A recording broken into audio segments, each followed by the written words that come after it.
جب دنیا کا یہ حال ہے اور دنیا کی حقیقت کو اللہ کے نبی نے اتنا واضح کر دیا اور شیطان ہمیں دھوکہ دے رہا ہے، بل تؤثرون الحیات الدنیا، قرآن کہتا ہے دنیاوی زندگی کو سب کچھ سمجھ رہے ہو، والآخرۃ خیر وابقی، یہ آخرت کی زندگی تو دنیا اور دنیا کے مقابلے میں بہتر بھی ہے، وہ ابقا اور دائمی ہے۔ جب ہماری ایک دائمی زندگی ہے، جب ہمیں اپنی زندگی کا مقصد ہی معلوم نہیں ہے کہ ہمیں اس دنیا میں رہنا نہیں ہے، یہاں سے جانا ہے، تو جب جانا ہے تو کچھ لے کر جانا ہے نا، کچھ آخرت کے لیے کما کر جانا ہے۔ رحمت عالم صلی اللہ علیہ وسلم کو ایک موقع پر صحابہ نے پوچھا کہ ہم کس کو کہیں، ایو مال لنا، کون سا مال ہمارے لیے کہلائے گا؟ رحمت عالم صلی اللہ علیہ وسلم نے فرمایا 3 چیزیں ہیں جن کو تم کہہ سکتے ہو کہ یہ ہمارا مال ہے۔ پہلی چیز فرمایا کہ جب تم ایک لقمہ اٹھاؤ گے، جب تک تم اپنے منہ کے اندر اس کو داخل نہیں کرو گے تب تک یہ نہیں کہہ سکتے ہو کہ یہ لقمہ میرا ہے۔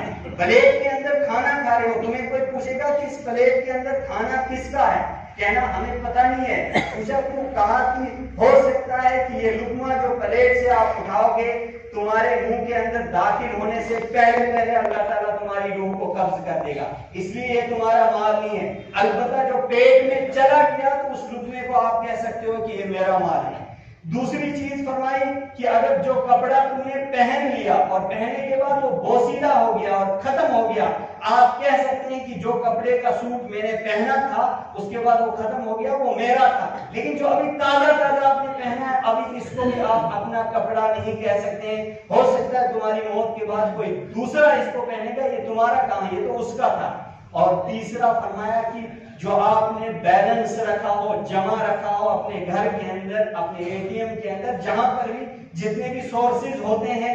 اپنے پیسے کو جمع کرنے کے، کہا کہ کبھی مت کہنا کہ یہ بیلنس میرا ہے، یہ پیسہ میرا ہے، یہ جائیداد میری ہے، بلکہ تم اسی مال کو کہہ سکتے ہو یہ میرا ہے، ما تقدم الی اللہ، جو اللہ کی طرف اللہ کے راستے میں تم نے بھیج دیا، اس مال کو تم کہہ سکتے ہو ھذا مالی۔ اس کے سوا کوئی بھی دنیا کے اندر مال ہے اس کو آپ اپنا مال نہیں کہہ سکتے۔ وما تنفقوا من خیر یوفی الیکم، جو بھی تم اللہ کے راستے میں خرچ کرو گے اللہ تعالیٰ اس کو پورا پورا اس کا بدلہ دے گا، اس کا نقصان نہیں ہوگا، وہ تمہیں مل کر رہے گا، یہ ایک ایسے بینک کے اندر چلا جائے گا جہاں نقصان نہیں ہوگا۔ لیکن اس کے باوجود انسان کی سوچ کیوں نہیں ہے، انسان اس چیز کو اپنے ذہن کے اندر کیوں نہیں لاتا ہے، جب دنیا کی یہ حقیقت ہے؟ اور رحمت عالم صلی اللہ علیہ وسلم نے بار بار اس بات کو بیان کیا کہ دنیا کو سب کچھ مت سمجھو، پھر تو کچھ تیاری ہونی چاہیے۔ یہاں پر انسان کو یہ تصور آ گیا ہے کہ مجھے پوری دنیا میں ہی ہمیشہ رہنا ہے، مرنا ہے، حالانکہ مرنے کو ہر انسان تسلیم کرتا ہے، کسی بھی مذہب کا جاننے والا ہو وہ اس کو مانتا ہے، یہ ایک حقیقت ہے جس کو سمجھنا ہے۔ تو جب اس چیز کو سمجھنا ہے تو اس کے لیے کم سے کم ان 2 باتوں کو یاد رکھنا ضروری ہے جو رحمت عالم صلی اللہ علیہ وسلم نے بیان فرمایا۔ ایک تو دنیا کی کوئی حقیقت نہیں ہے، یہ چند دن کی زندگی ہے جس میں انسان مشقت بھی برداشت کر سکتا ہے اور عیش و عشرت کے ساتھ رہے گا، وہ بھی زندگی گزار سکتا ہے، غربت کے اندر کوئی گزارا ہے وہ بھی گزار دے گا، لیکن اصل مقصد ہے انسان کو موت کے بعد والی زندگی۔ اسی لیے قرآن پاک نے بیان فرمایا وما خلقت الجن والانس الا لیعبدون، میں نے انسان اور جنات کو محض اپنی عبادت کے لیے پیدا کیا تھا۔ اس کی تفسیر اگر اس آیت کی آپ پڑھیں گے تو بالکل یہی مفسرین بیان کرتے ہیں کہ آخرت کے لیے کم سے کم مقاصد انسان سمجھے کہ مجھے اللہ تعالیٰ نے پیدا کیوں کیا ہے۔ جب اللہ تعالیٰ نے جس مقصد کے تحت اس کو بھیجا ہے دنیا کے اندر، اگر اس کو 10% بھی سمجھ نہیں رہا ہے تو اس کو کیا پتہ چلے گا کہ مسجد کتنی ضروری ہے اور اللہ کے راستے میں خرچ کرنا کتنا ضروری ہے اور پیچھے بچا کر رکھنا یہ کتنا برا ہے انسان کے لیے، اس کو تب تک سمجھ نہیں پائے گا۔ تو چونکہ وقت مکمل ہونے والا ہے تو اس ساری باتوں کا خلاصہ آج کے دور کے اندر انسان کو کم سے کم 2-3 باتیں یاد رکھنی ہے۔ پہلی بات یہ کہ اللہ کے گھر کو تعمیر کرنے کے اندر مکمل کوشش بھی کی جائے اور جس کو اللہ تعالیٰ نے سرمایہ دیا ہے وہ اپنی وسعت کے مطابق لگائے۔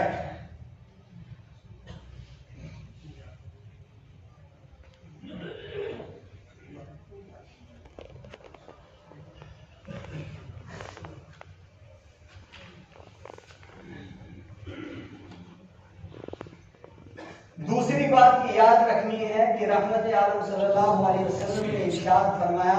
کہ انسان اطمینان دنیا کے ہر چیز کے اندر تلاش کرنے کی کوشش کرتا ہے، فیسلٹیز چاہتا ہے، دنیا کے سارے ساز و سامان، اس کے پاس دکان ہو، مکان ہو، گاڑیاں ہو، سارا سرمایہ ہو، ساری فیسلٹیز ہو، وہ چاہتا ہے کہ اس سے سکون ملے گا۔ قرآن پاک کہتا ہے الا بذکر اللہ تطمئن القلوب،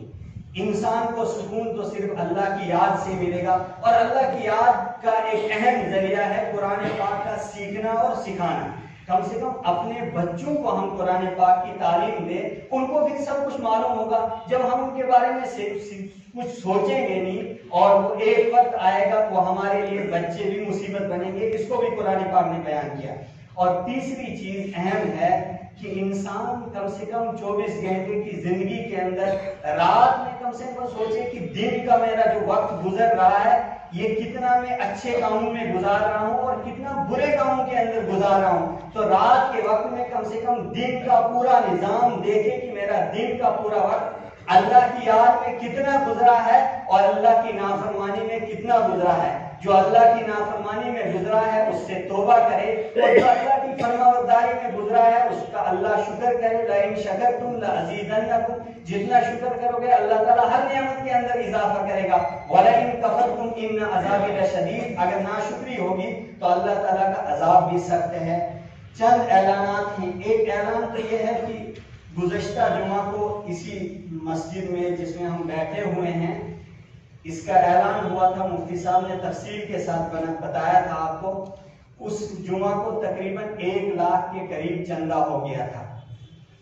کم سے کم 4,80,000 کی ضرورت تھی۔ گویا کہ 1 لاکھ تو ہو گیا، 4 لاکھ کی ابھی ضرورت ہے، اور اوپر 30ویں منزل کا لینڈر پڑنے والا ہے۔ اس کے لیے آپ نے چندہ کرنا ہے اور اپنی وسعت کے مطابق کرنا ہے، چونکہ 4 لاکھ کی ابھی ضرورت ہے۔ چندہ انہوں نے کر لیا، جن میں کروانا ہو تو مسجد کی کمیٹی یہاں ہے، ان سے اپنا نام لکھا دیں اور اپنی وسعت کے مطابق اس کے اندر آپ حصہ لے لیں۔ میں نے چونکہ وہی قرآن اور حدیث کے مطابق ساری باتیں تقریباً موٹی باتیں آپ کے سامنے رکھی، اب الگ سے بیان کرنے کی ضرورت نہیں ہے اس کی فضیلت کو، تو آپ خود ہی سمجھے اور اس اہمیت کو سمجھے کہ ہمارے لیے کتنی ضروری ہے۔ دوسرا یہ پنجاب کا مدرسہ ہے، وہاں سے کچھ ساتھی آئے ہیں، کیونکہ دین کو دنیا کے اندر باقی رکھنا اور قرآن اور حدیث کی رہنمائی کے لیے ایک اہم ذریعہ مدرسہ ہے، تو مدرسے کے اندر بھی جو اپنی وسعت کے مطابق جتنا چاہے وہ ان کی بھرپور مدد کرے، وہ بھی دنیا میں بھی آپ کے لیے فائدہ ہے اور آخرت میں تو یقینی طور سے فائدہ ملے گا۔ بہت سارے مدرسے والے باہر ہیں، ان کے لیے آپ بھرپور معاونت کریں، انشاءاللہ اللہ تعالیٰ آپ کو دنیا میں بھی اس کا بدلہ دے گا اور آخرت میں تو یقینی دے گا۔ اللہ تعالیٰ مجھے بھی آپ حضرات کو بھی عمل کرنے کی توفیق نصیب فرمائے، موت کا وقت آنے سے پہلے ہم سب کو تیاری کی توفیق نصیب فرمائے، آخری وقت میں اللہ تعالیٰ کلمے والی اور ایمان والی موت نصیب فرمائے۔ وآخر دعوانا